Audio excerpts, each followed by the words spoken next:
I am so excited to talk to you today because you are home from your first quarter of college. I want to know what your experience of your first time in college, away from home, doing things on your own. I want to know what your experience was like that in your first quarter of college. So, I made my granny's chicken and dressing from scratch, which requires that you make chicken broth from scratch. I used all dark meat, chicken broth from scratch the day before. And you have to make buttermilk biscuits the day before and buttermilk cornbread the day before. Not sweet bread, cornbread, buttermilk cornbread the day before. You have to make all that the day before. Have we ever done a podcast alone? Yes. Okay. Just wondering. So, you never even tried my chicken and dressing. No. Isla! It's not my fault. It's 100% your fault. No, it's not. 100. I said I would last night, and Then you got Chinese food. But you that betrayed was me. Dad. And then my Chinese friend ate it today. And my Chinese friend, Sandy, is a little bit of like a food connoisseur / snob. You're just hyping yourself up. And she just texted me, and it was so good that she ate all of it and she didn't save any for Tom. And that makes me so excited. Do we have any at home? Yeah, I saved a little bit left. Well, then what's the problem? Well, I really wanted you to try it today. Well, I'll try it. I'm so proud. You know why? Do you know why I'm so proud? No. Because you have to get the biscuit and the cornbread right to get the dressing right. So it's like a multifaceted, somewhat complicated dish to get it like, mwah, taste like Granny's. Mm-hmm. And mine tasted like Granny's. And I was so proud of myself. Obviously it doesn't taste like Granny's, but it's pretty dang close. Mm-hmm. And I was afraid I was going to put sugar in it? No, there's no sugar in dressing. Oh. That's collards. She always puts sugar in stuff, though. In collards, remember? She used to make collard greens that had sugar, and they were I would make it for people out here, and they'd go, "What even is this?" Because everybody's used to like bacon in collards, but she always made it with sugar. So interesting tidbits. I am so excited to talk to you today because you are home from your first quarter of college. Mm-hmm. So I'm going to tell you what I'm interested in hearing. Yeah. Okay. Because as a mom, Mm-hmm. who have other moms listening, Mm-hmm. we don't need to know the gossip. We don't need to know the drama. Okay. I would never ask you to tell me that in this public fashion. I want to know what your experience of your first time in college, away from home, doing things on your own, being responsible in a different and new way. I want to know what your experience was like that in your first quarter of college. And then I have a lot of questions. It was fun. My college isn't really a college in a sense. Why is that? Because it's like I don't know, it's an art school, so it's like there aren't frats, Mm-hmm. and there aren't like sororities or stuff like that. Mm-hmm. So it's like it's not like a normal college experience, in my opinion. Like no big football team, no big basketball team. The only thing we have is equestrian. And I'm not going to see the equestrian game. Why not? Is it a game? It's there are like equestrian things that happen, but there's like the field is like not even joking an hour and a half away from school. Oh my goodness. I know. Like I saw it once, and it's like it was just a humongous building that looked like a warehouse. It was so weird. Was it a big barn? No, it was just a warehouse. It was like a 6-story, like really small building with like a backyard. It was really weird. Huh. Where are the horses? I don't know. Huh. I don't know if the equestrian students bring their horses. It's a good question. I don't know either. Do they supply horses? They might. As your school supply, you will need a horse. One horse. One horse plus saddle and all gear. Mm-hmm. So what was the easiest part of your first quarter of college? I don't know. feel like the homework was pretty easy. That's good.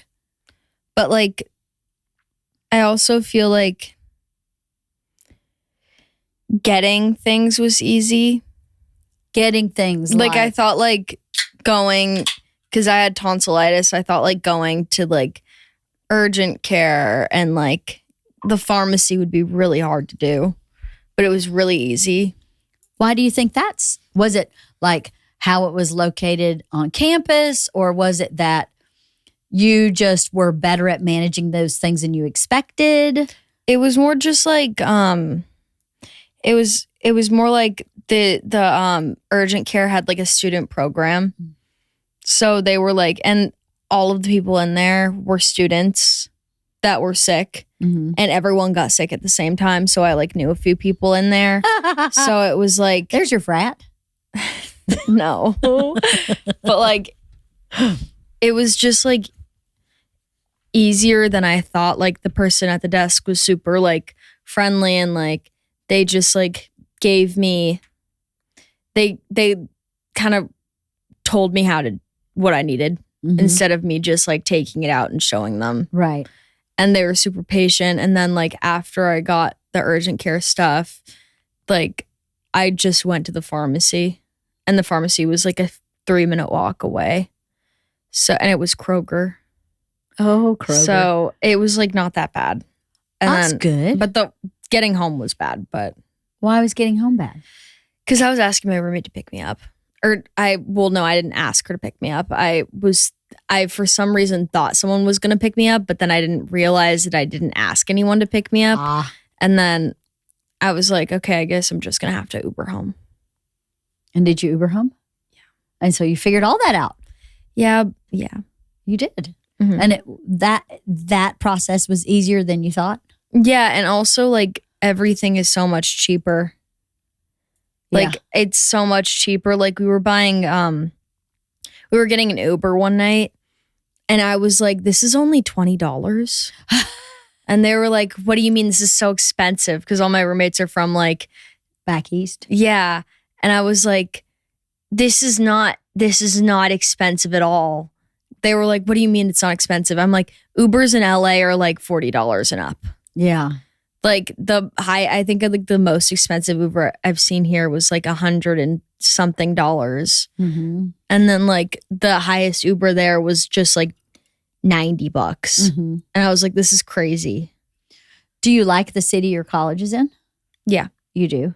It's pretty there. It is very pretty. And it's a lot easier to breathe there for some reason. Easier to breathe? Yeah, like air-wise. Oh, because it's a different climate. Yeah. Like LA is really dry, and you're in a place that's pretty humid. So makes it easier to breathe. That's really interesting. I wonder if you have breathing issues here we don't know about. Do you have asthma? No.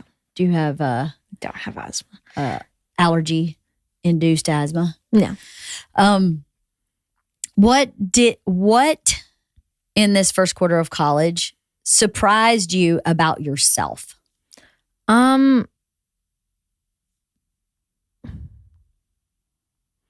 don't know. I feel like I'm just myself. You are, but there was no thing like, hey, I'll tell you what surprised me about you, and then that you only missed one class from oversleeping. You sleep like a dead person. I can hear your alarm from upstairs. It does not wake you up. Well, if I want to wake up, then I wake up. But oh, really? Okay. Like I woke up every time when I took my medication this past week. You did. You did a great job. I woke up every morning at 7 a.m. You did. 7:30. You did. But that really surprised me because I thought her biggest challenge is going to be waking up in the morning. Like her biggest challenge is how in the heck is she getting out of bed? And you just did it. That didn't surprise you, or you just were like, oh yeah, I'm totally just going to handle my stuff. Yeah, I was kind of just like, I knew I had to wake up. So like my brain was already kind of on autopilot. Like if I know I have to wake up for something, I'm going to wake up for it. But like if I forget that I'm going to have to wake up for something, then I'm not going to wake up. And I wanted to go to my classes because I liked the people in my classes and I had friends in them. So I would just like, I'd want to go to them to see my friends. Makes it easier. Yeah. The holidays are the most wonderful time of the year, but whether you're traveling or hosting, keeping track of what matters most to you this season can feel more hectic than merry. Stress less this holiday by stocking up on Life 360's tile trackers. When you're worried about your family's safety or something goes missing, just use the Tile app. Tile is the first and only tracker with an SOS button. Just triple press the button in the center of the Tile device to discreetly send an SOS alert to everyone in your Life 360 circle. Tile is also anti-theft. Unlike competitors, Tile won't alert thieves to its presence via notifications. We have bought tiles for both of our daughters. They're going in their stocking stuffers. We've had tiles for years on our keys, but this new triple button, the button that you can push 3 times to alert your circle, is so amazing. We decided to upgrade to those because our kids are in college, and I think that's just a great idea. Family-proof your family with Life 360's tile trackers. Visit tile.com today and use code WIFE to get 15% off. That's tile.com, code WIFE. Bombas! Is there anything more uncomfortable than when you get into bed with your partner and they put their freezing feet on you? Bombas says no, which is why they've made the coziest socks of the season. Bombas is the perfect holiday gift for your work bestie, cousin, or that super picky friend, because no one says no to the snug, delicious feeling of new socks. Bombas uses the coziest fabrics, indulgent Sherpa, rich merino wools, premium long staple cotton. These socks are so cushy, they're like walking on pillows. But my favorite thing Bombas makes is hands and feet down their slippers.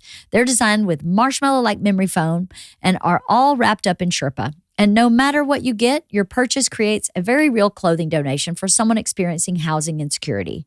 During cold months, something like a new pair of socks can make a big impact.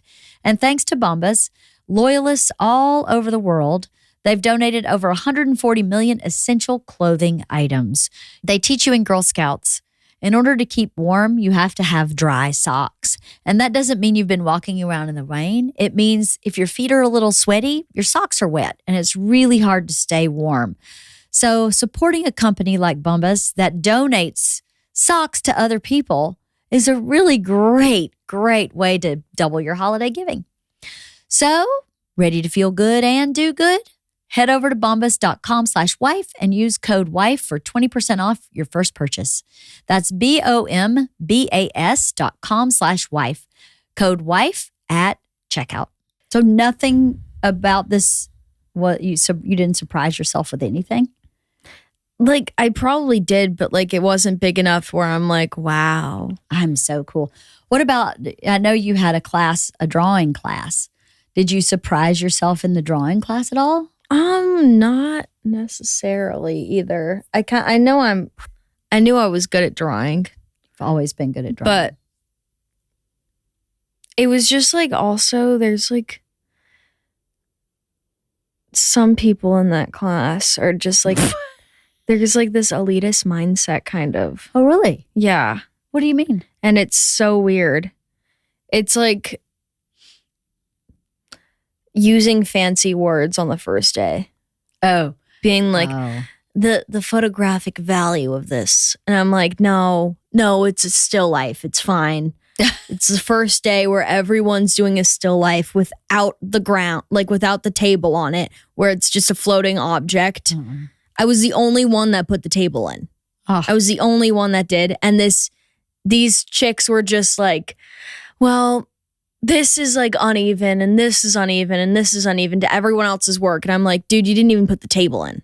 Right. That's like the first thing you do in a still life. Sounds like posturing. Yeah. You know what posturing means? Maybe. Right. Posturing means like presenting as a certain thing. Like, I know everything about this form and whatever content. It's yeah. And it's a posture. It's something that people posture when they're insecure or when they're a know-it-all or whatever. Yeah. That kind of posturing. It's like that. And it's just like, it's so stupid to me because we're all supposed to be, I don't care if you have more like talent or something, we're all starting at the same level. Mm-hmm. By the way, we should treat your Uggs because it's really cold. We're going on a trip tomorrow and you're going to need them. Okay. So let's spray them today because they need Do you have the spray? Yeah, at home. 24 hours they need. Okay. So don't let me forget to treat your Uggs because those Uggs are rad and you're going to want them. They're really because it's comfy. really cold where we're going. Okay. Okay. So I'm sorry.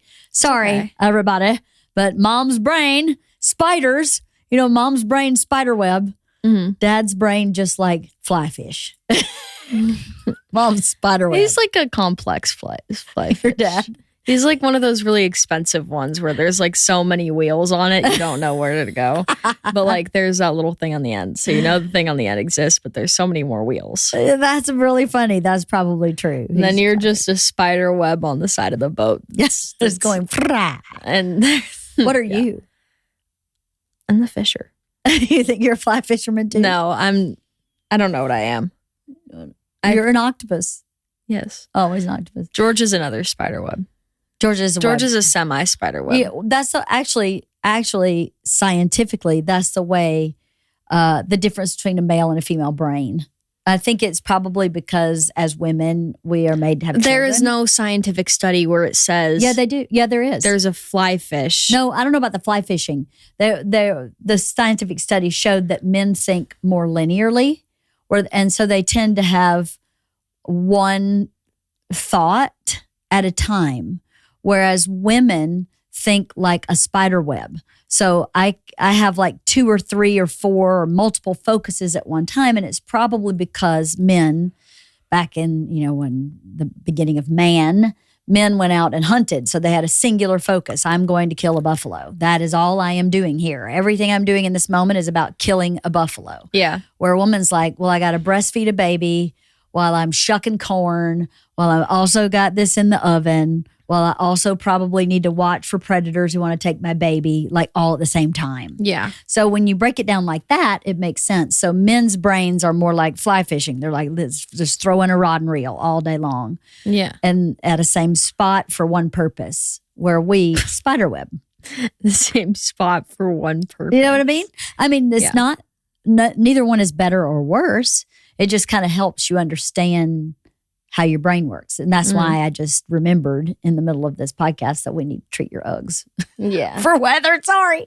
Anyway, so back to the first quarter of college. As a mom, let me finish with you and then I'll move on to me. What was the most difficult thing about your first quarter of college? I don't want to talk about that. I mean, no, it doesn't have to be anything gossip. Like, was it difficult for you to eat healthy? Was it difficult for you to? It was difficult for me to text people back. Okay, so that's what I'm talking about. I don't want to talk about drama. Okay, because I'm like, No, I don't want to talk about that. Yeah. I want to talk about what was the hard stuff. It was really hard to text people back. I was getting into not a lot of fights, but I got into a few arguments with some of my friends, being like, dude, you never text me anymore. You need to start texting me or I'm not going to text you. Like friends from home? Or? Yeah. Oh, really? And I was like, and it's not that big of a deal. To me, I was a little freaked out about that because I was like, well, I told you before I left that I'm not going to be texting because I don't text. Mm-hmm. I just can't text. If someone wants to talk to me, they call me, which a lot of my friends did do because I told them that. Yeah. Brooke called me all the time. Yeah. Adri called me all the time. Adri's Emma so called sweet. me all the time. All those 3 called me all the time. And I'd have group FaceTimes with my friends from home. And but some people that I was texting all summer all the time, I just wasn't texting anymore. Mm-hmm. And that's not because I didn't want to. Of course I did. When I got back home, I was texting them all of the time. Mm-hmm. But when I was in college, I had so much I was doing. There was so much I was doing that I just could not. I couldn't just focus in and text this person because that's so much brain effort for me just to type stuff out. Typing words out is so difficult. Yeah. Well. And so it's if I'm doing that, I'm committed to doing that. And I'm sitting in my bed alone with a silent room and doing that, nothing playing on my computer. I'm just sitting there and texting someone. And I can't do that in college. Mm-hmm. I just can't do that. I'm with people all the time. And I'm in a dorm setting, you're always with someone. So it's you can't just lock in on texting someone. Like I can lock in on doing my homework because it's not like, well, also at the same time I had an English class and I had to lock in on that. So I would put my soundproof headphones on and sit on my bed and close the door, and Sarah would come in and out. But Sarah's no problem. She just watches Parks and Rec, and she's lovely. All your roommates were lovely. I know, they're all super sweet. They're all great. So that's an interesting challenge. You know, and I didn't know that was going to be a challenge because I'd told everyone beforehand, I'm not going to be texting. Mm-hmm. Like I told everyone, I will not text you personally unless if you reach out to me. And if I do, it'll be like 2 weeks later. I'm sorry. Just call me. Yeah, I literally said, call me if you need something or if you want to talk to me. Yeah. But like, I'm not going to be texting you. I think that's totally legit as long as you said, hey, I'm just not going to talk to you at all. That would not be. But if you said, call me if you want something, then that's a great boundary to set for yourself. That way you're not overwhelmed. I love that. I just saw this Instagram post I sent to you. I don't know if you saw it yet. This woman named Mel Robbins, Halston, just brought it up. I reposted it too on my stories where she talks about what making friends in your 20s is like. I know you're only 18, but you're headed that way. And the way she kind of laid it out was really great. What she's saying in your 20s, you know, up until now, you've had like a little posse, a little team. You move through school all together at high school. Well, not necessarily for me, but. No, but maybe you should watch the post and you'll see. I probably should because I've always had acquaintances everywhere. Your friends are scattered, but they were all connected. You were all from the same city. Yeah. From the same background, in the same environment. And once you get into your 20s, that's no longer the case. Mm-hmm. You have friends from all over the place, from different cultures and backgrounds. Even though we live in a very culturally diverse place, LA is very diverse. It's not the same as like Boston's diversity. Yeah. Or DC's diversity, or, you know, a rural town in Virginia. That's all different. So once you get in your 20s, you start getting people from all different walks of life. And then you start having sects of friends that are not in any way, shape, or form, can't be connected. It's just a shift. So that's what you're doing now. You're gathering friends from college that will have no connection to your friends from home. No. Yeah. Like at least everybody here knew where. Actually, it's kind of crazy because it's crazy. Emma has like so many connections to people here. Yeah. It's really crazy. Like Emma's friend from back home is friends with Fallon. Oh. Emma's friend from back home, Emma's really close friend from back home is friends with George's roommate's boyfriend. No way. And it's just like, it's a small world after all. I know. I didn't we were in the hotel and Georgia called and Emma was like, wait, you followed this one person. And then Georgia was like, oh yeah, that's my roommate's boyfriend's roommate's girlfriend. Oh my God. And then continue. It's Sorry. a small world after all. So that was the most challenging is other people's expectations of your communication once you went to college. Yeah. Uh-huh. And I felt bad about it, but I'm like, there's nothing I can do. No. Like, I know myself and I know I'm not going to be able to do that. Need a break from the crowded stores and endless gift lists? Restore your zen and embrace the natural power of hemp this holiday season with Via. Whether you're enjoying a quiet evening at home or embracing the festive cheer, Via's premium THC and THC-free gummies will help you find your perfect holiday balance. They also have zero THC products. If THC isn't for you, you can still take advantage of their CBD line with products designed for sleep, focus, and energy that will keep you glowing all year long. I am not a THC girl, but I can handle some CBD. And you know who else? My dad. I send my dad a lot of CBD products for his aches and pains and to help him sleep. And they really, really work. This holiday season, gift yourself some peace of mind. If you're 21 and over, check out the link to Via in our description and use the code WIFE to receive 15% off. After you purchase, they ask you where you heard about them. Please support our show and tell them we sent you. This holiday season, enhance your everyday with Via. Nothing delivers comfort and joy quite like the unrivaled quality and taste of Omaha Steaks. It's guaranteed perfection in every single bite. And right now, you can save on unforgettable gifts with 50% off site-wide at omahasteaks.com. Plus, score an extra $30 off with promo code WIFE. With 5 generations of experience, they consistently deliver the world's best steak experience. And the gifting experts at Omaha Steaks have made it easy to deliver the perfect gift with thoughtfully curated gift packages featuring gourmet favorites. From legendary steaks to mouth-watering desserts and more. Save 50% off site-wide for a limited time at omahasteaks.com. Plus, our listeners get an extra $30 off with promo code WIFE. That's 50% off at omahasteaks.com with an extra $30 off with promo code WIFE. Minimum purchase may apply. I feel like I've also gotten a lot more blunt. You do? Yeah. Why? I don't know. I think I've just gotten a lot more direct. Interesting. Because I was talking to Kathy. Where you got I was that. talking to Kathy the other night, and I was like just talking to her, and I thought to myself, wow, I'm really just saying what I think right now. Interesting. I wonder where you got that. We have 2 children who could not be more of a combo cheese if they tried. You 2 guys. I've got in trouble my whole life for being so direct. So get ready.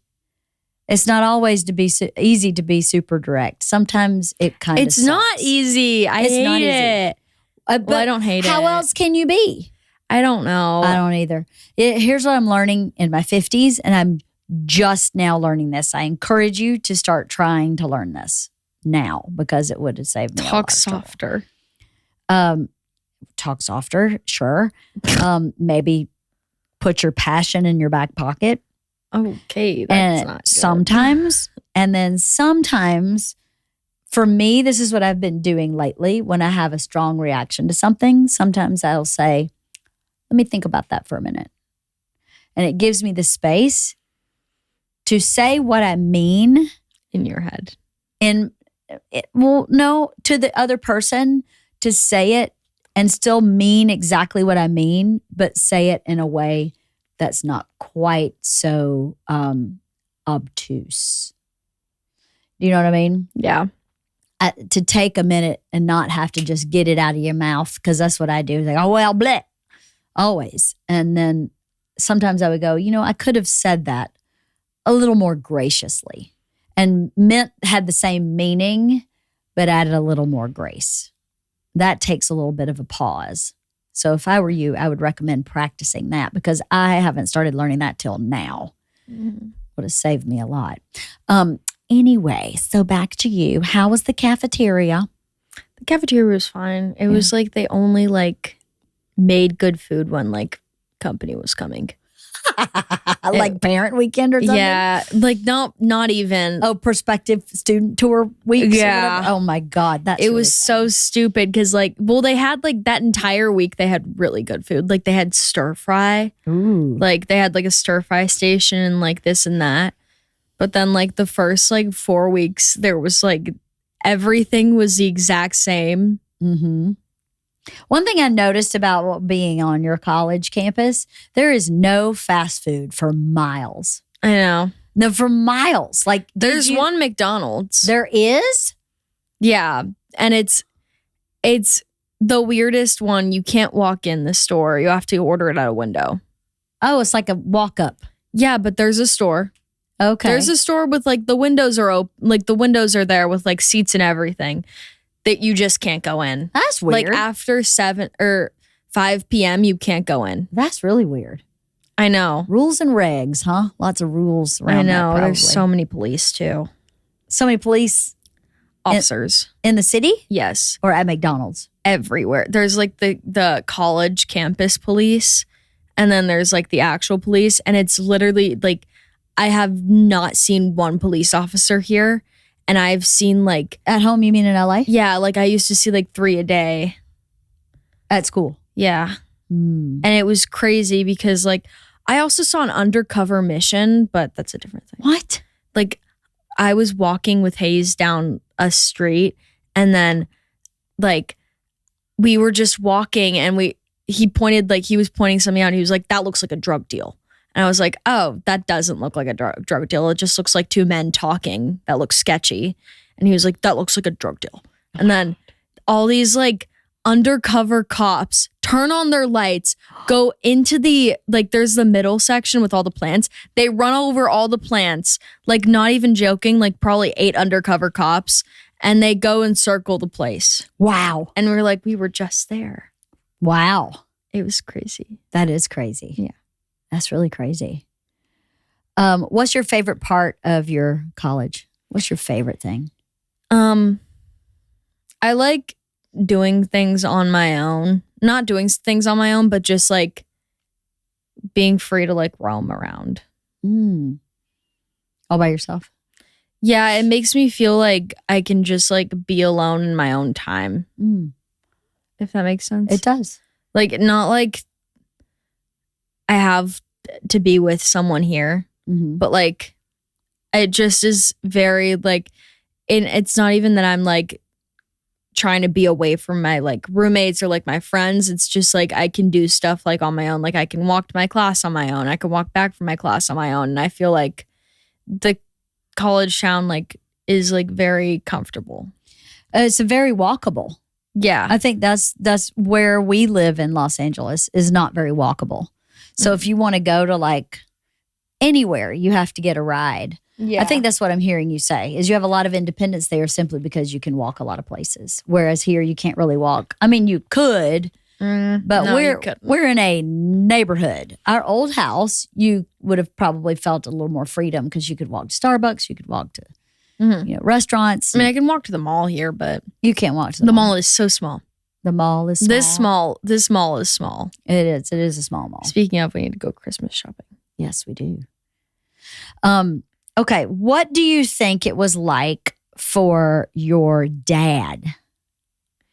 I don't know. Now that you've been gone for a quarter, what do you think it was like for your dad? I don't know. Like, I don't know. Do you think he missed you? Well, yeah, but like, I don't know. You don't know? Because he's always been like on the road, so it's not like not in like a salty way, but like I don't know if like I know it would like he would care when he came home and I wasn't there, but like I just don't know how he would react.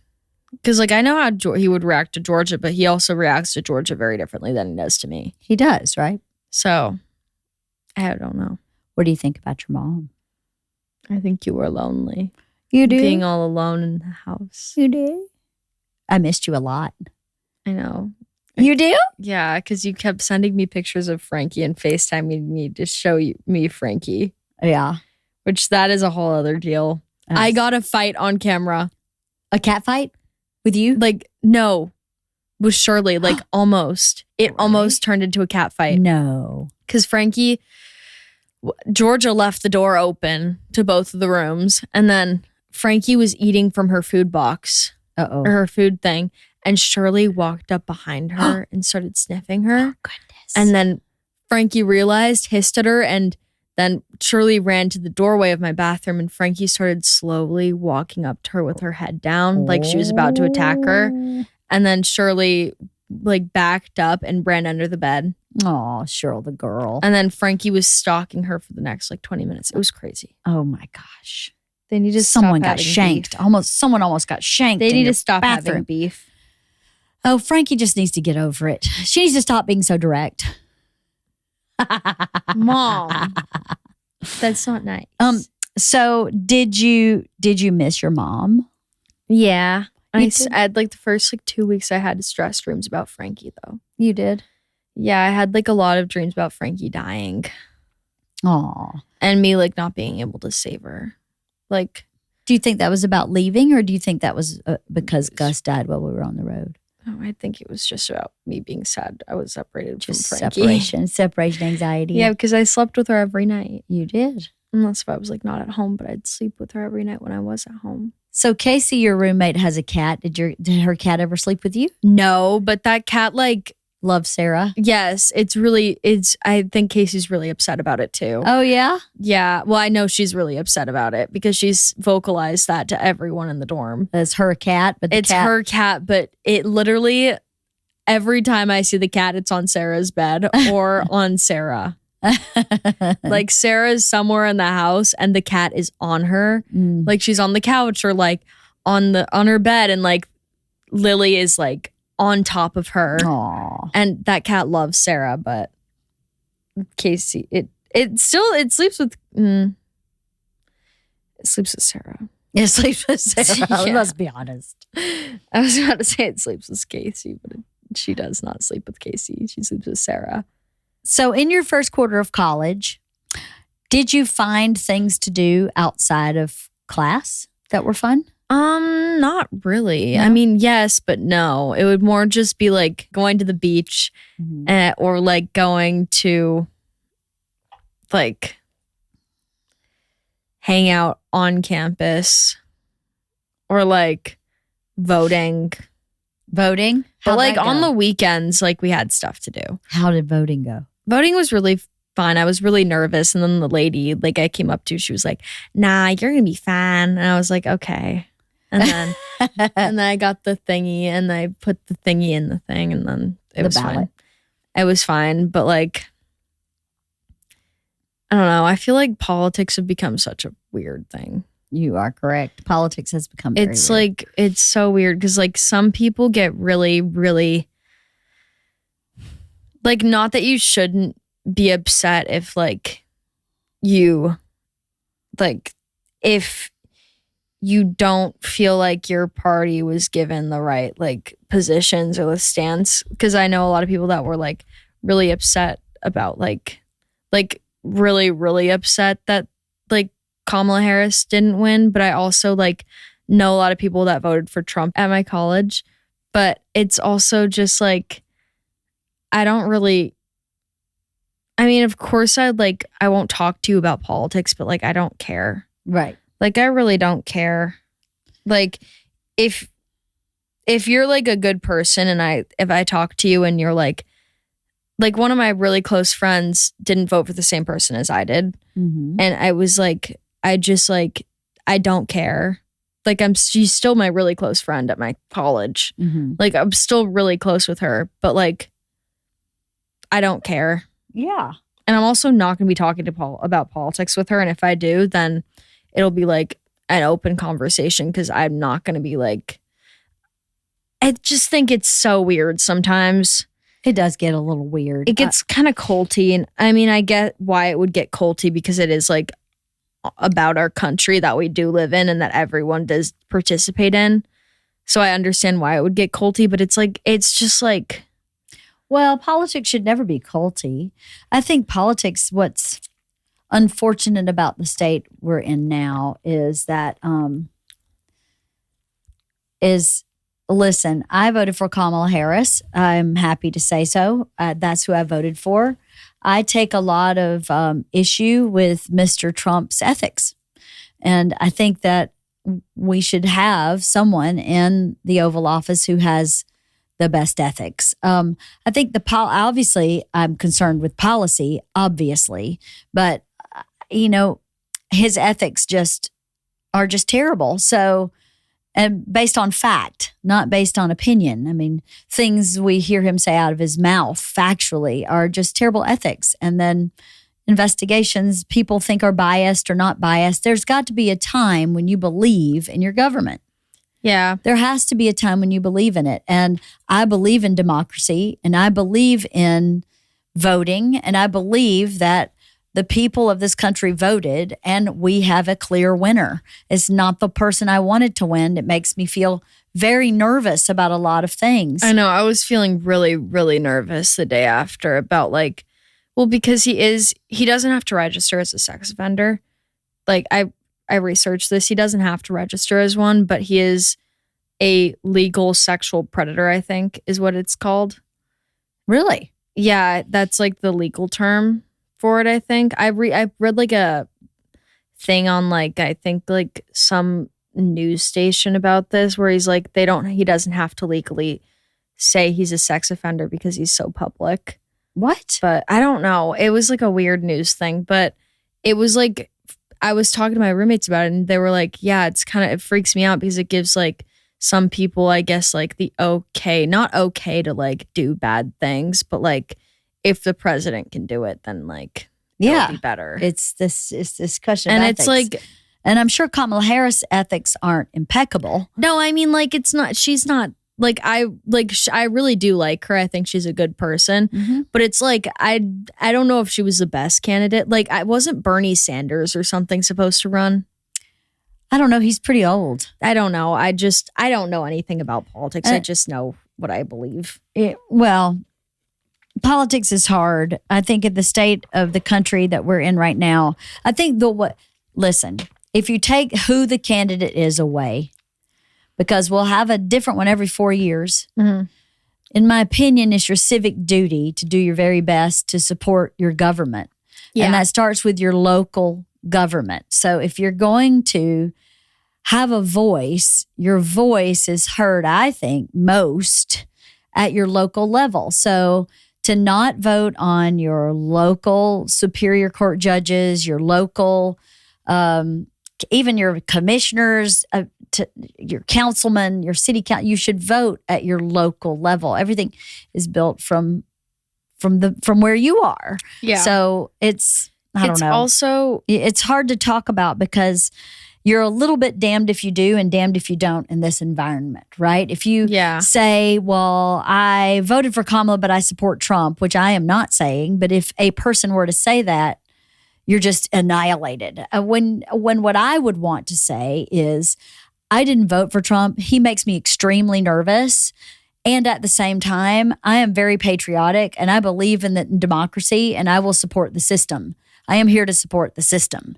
And unfortunately, the system has elected someone that's questionable. So how do we shore up around this person? How does the current president put some things in motion that are undeniable that can help us be stable as a country, especially based on the ethics that are about to be in the office for the next 4 years? But we can't just be like, fuck that guy, I'm moving to Canada. Yeah. That's not, we can't do that. You got to stay here and work it out. It's loser behavior almost. It's sore loser behavior, and it happens on both sides. Yeah. It happened when Biden won. Yeah. It happened when Barack Obama won. It happened actually when George Bush won. It's been going on for a long time. Wasn't Bush like a good, like a yay president though? G-Dub?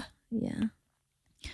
Well, it definitely was a questionable election when he ran against Al Gore, and that's a weird name. There was a lot of like Al Gore should have won that election happening a little bit. So everyone should have won. Everyone should have won. Maybe if they both won, we could just. It's also maybe they should win by arm wrestle. Well, also, Mom, I think it's kind of there's so much like at least in like my group of people, there's so much controversy happening because some people didn't vote and they're like only 18 years old. And in my opinion, like, yeah, you should vote. But like, if you're 18, then I feel like you have more of a pass not to vote because it's like you just got out of high school. You just finished your government class. I don't agree with that. And I'll tell you why. But I know so many people who didn't vote just because they were so stressed about voting. Totally. It's very stressful. They were like, this is like the first year I'm going to be ever able to vote. And I don't even know what, like I'm taking a politics class in college, like next year. Like I don't feel comfortable like getting to this. Like I don't feel comfortable putting my voice out there when I don't know my information. I think that's very responsible. But the other side of that coin is get some information. Yeah. Every single person in California, I don't know if it's anywhere else, but in California, every registered voter gets a voter information pamphlet. We didn't get that. I got yours and shipped it to you, but we didn't seal the envelope, and so it came out. Yeah, you never got it. We got it back like 2 days before the election, so the ship had sailed. But you did get one.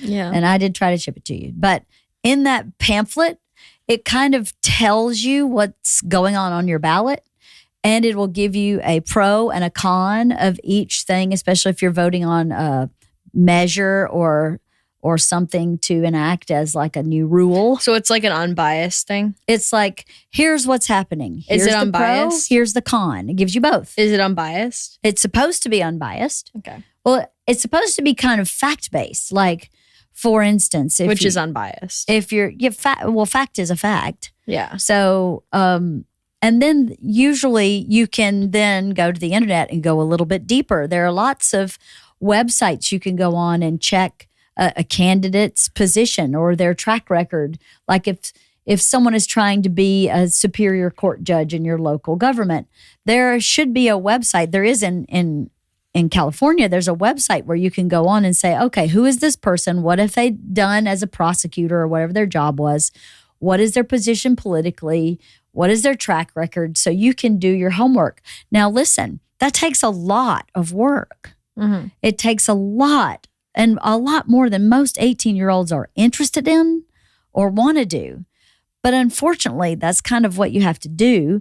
And to be honest with you, the more you live, the more you know in a certain way. So the older you get, you have a lot of history. Like I remember the election with Gore and Bush. I remember everything that happened after that. It was right before 9/11. I lived through that. But I didn't live through, FDR. I didn't live through Nixon. I didn't live through any of those people who were the predecessors of the current government.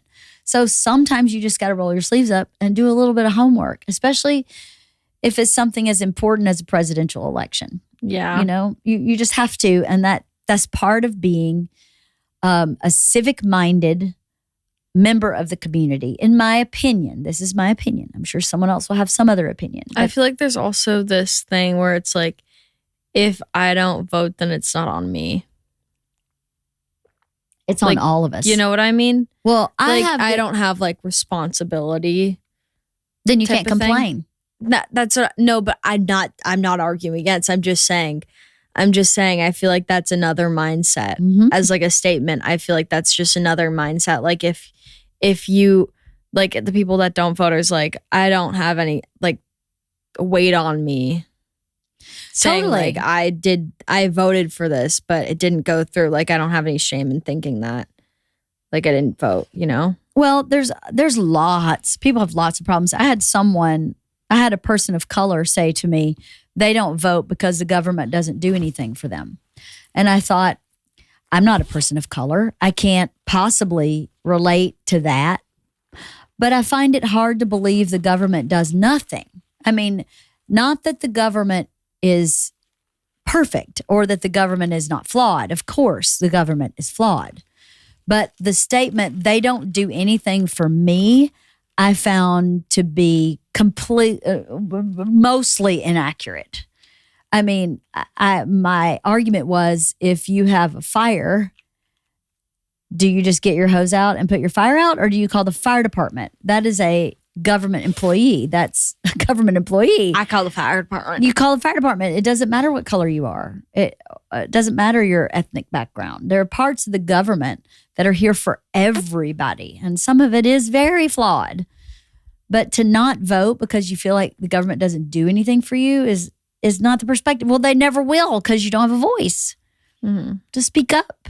For a gift that's always on time and lasts a lifetime, you can't do better than Masterclass. With Masterclass, your loved ones can learn from the best to become their best. Masterclass is the only streaming platform where you can learn and grow with over 200 plus of the world's best.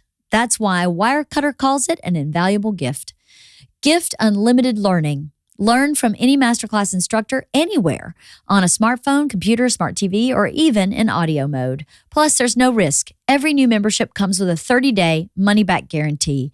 I've been a subscriber of Masterclass for over a year now, and I find it invaluable information. It's almost like having a college professor who's not really a professor, just someone who's at the top of their field in whatever subject matter I'm interested in, teach a class directly to me. It's really amazing. Masterclass always has great offers during the holidays, sometimes up to as much as 50% off. Head over to masterclass.com/wife for the current offer. That's up to 50% off at masterclass.com/wife. Masterclass.com/wife. What are you looking forward to going back to Q2? 1:45. Oh. I like have none of the classes with any of my friends, so I'm looking forward to like just meeting new people. That's awesome. Mhm. What are you not looking forward to? Sleeping. Oh, Well, I am. I love sleeping there. It feels so much more comfortable to go to sleep there. But I've been having like reoccurring sleep paralysis dreams. yeah. What is a Like- sleep paralysis dream? A sleep paralysis dream is like, at least for me, it's like, it's different for everyone, I feel like. But for me, I say a sleep paralysis dream is thinking you wake up from a dream and you're not awake and you're actually in a dream, just dreaming that you are in your room and things are happening around you, which are not normal, but you think they're normal because you think you just woke up because you're in your room. But then after that dream happens, you actually wake up in your room and you're like, damn, that was a dream. And it's kind of scary. It's kind of like it's not that it's just like scary. It's just like, for me at least, it just derails me a bit. Because I'm like, well, I feel great. I just had the scariest thoughts of being in the room where I was completely visual. It's not just me being like, oh, someone's going to break in and visualizing that in my brain. It's like, I'm actually in a dream right now seeing this happen. And I also personally cannot snap out of dreams.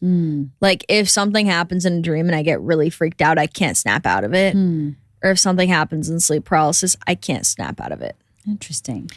And it's just so scary. Why do you think you have all these?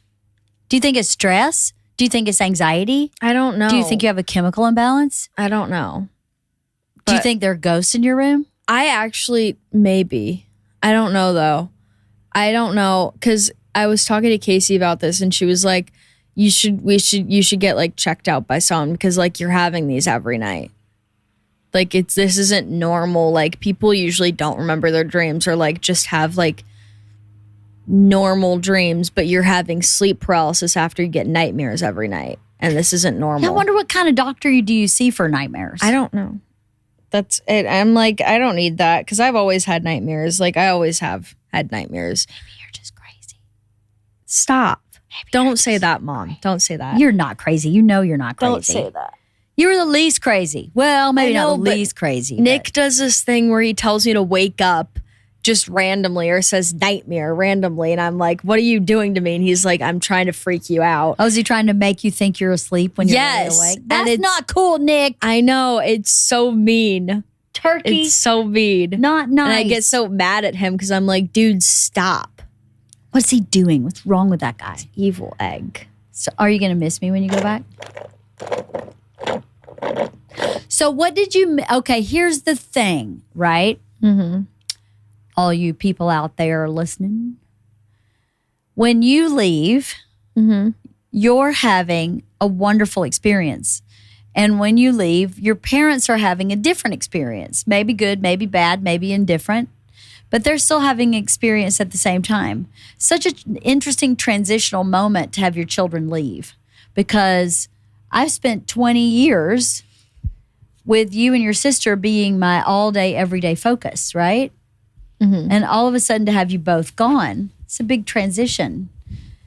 It's interesting to have to manage that without the other part of the relationship, right? You and I have a relationship, but I have to manage those feelings without you because it's not your responsibility to take care of me when I'm like, miss my little girl. It's like I've passed away.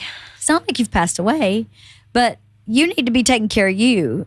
It's just an interesting moment in life as a I parent. mean, I still call you. Of course. I thought you were great. Oh, no. Don't get me wrong. You were awesome. I'm just opening that thought process up to know that parents are going through stuff as you're going through stuff. When you're learning all these new things, we're learning new things too about the person you're living with, about, yourself, about your kids.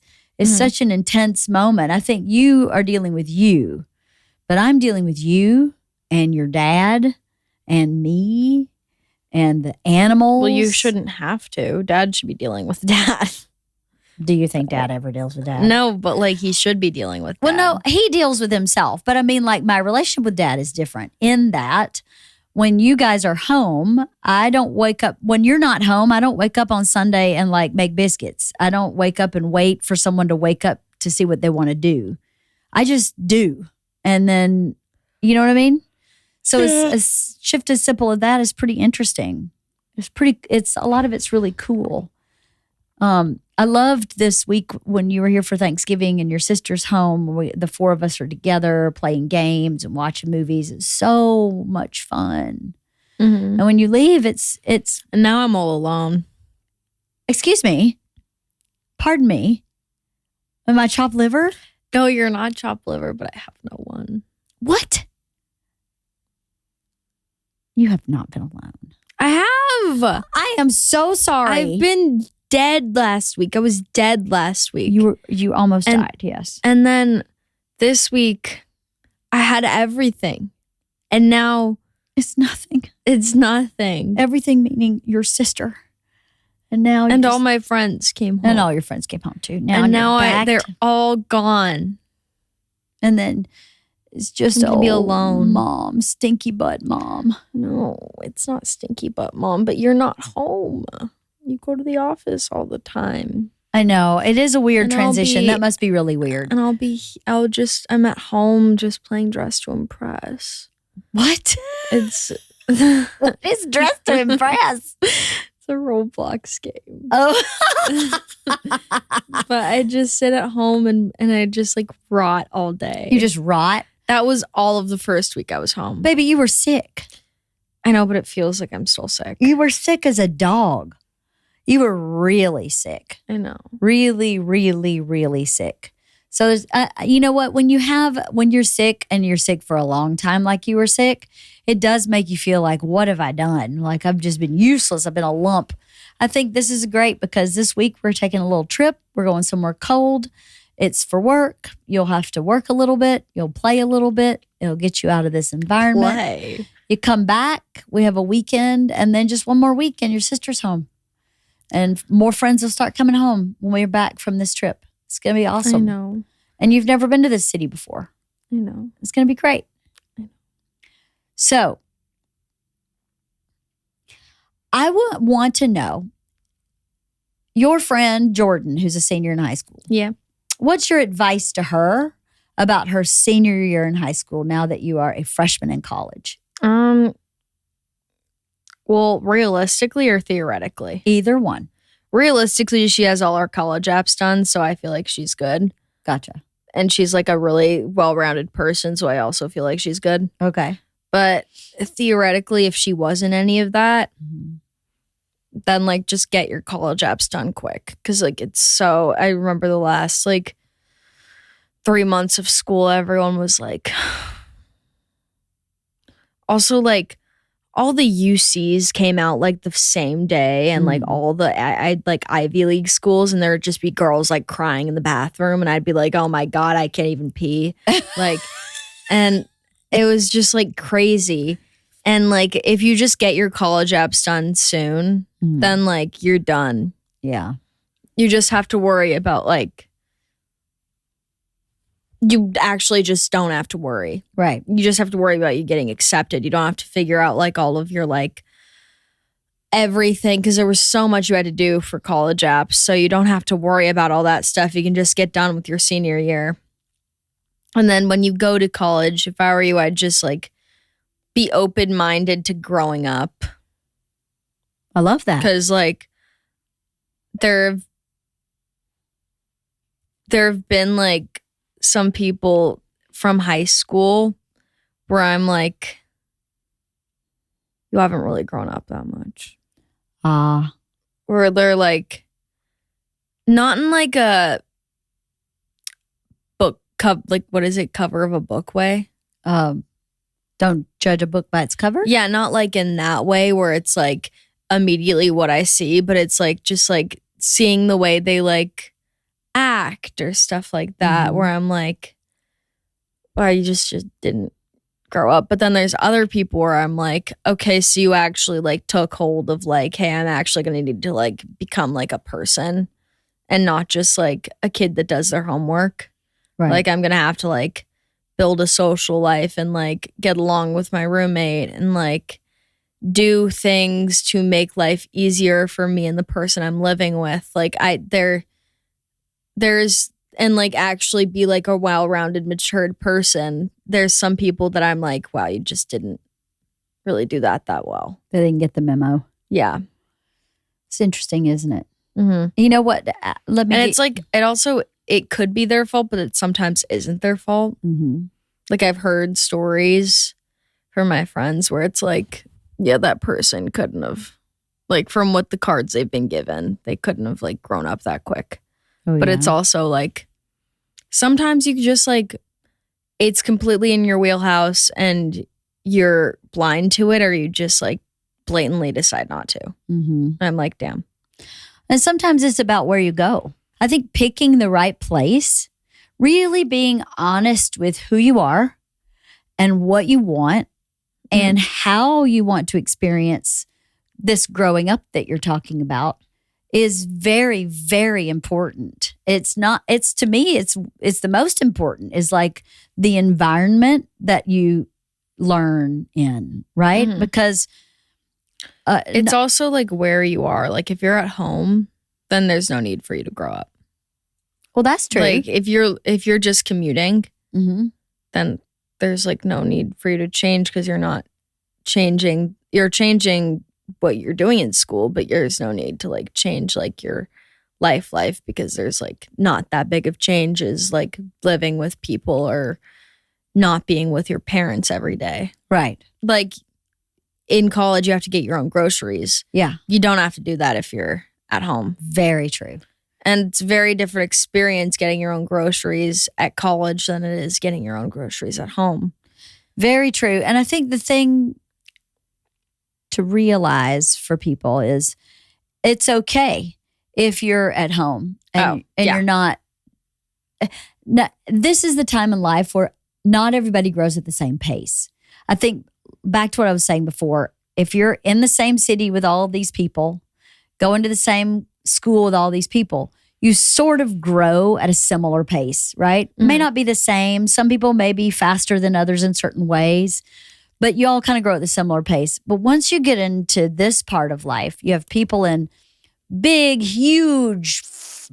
football team, huge number of people like UCLA, University of Oregon, Michigan, huge schools like that. And then you have people in smaller schools, and you have people in community college, and you have people in art school, and you have people in trade school, and you have people who are taking a gap year. So everybody is at a different rate of growth for different reasons, right? It would be nearly impossible for someone taking a gap year to grow the same way that you do.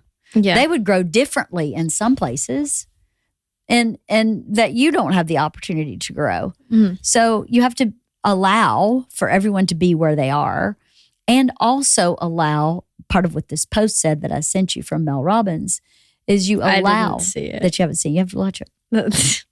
Inherently, what's inherent in this time of your life is that some people fade away and new people show up.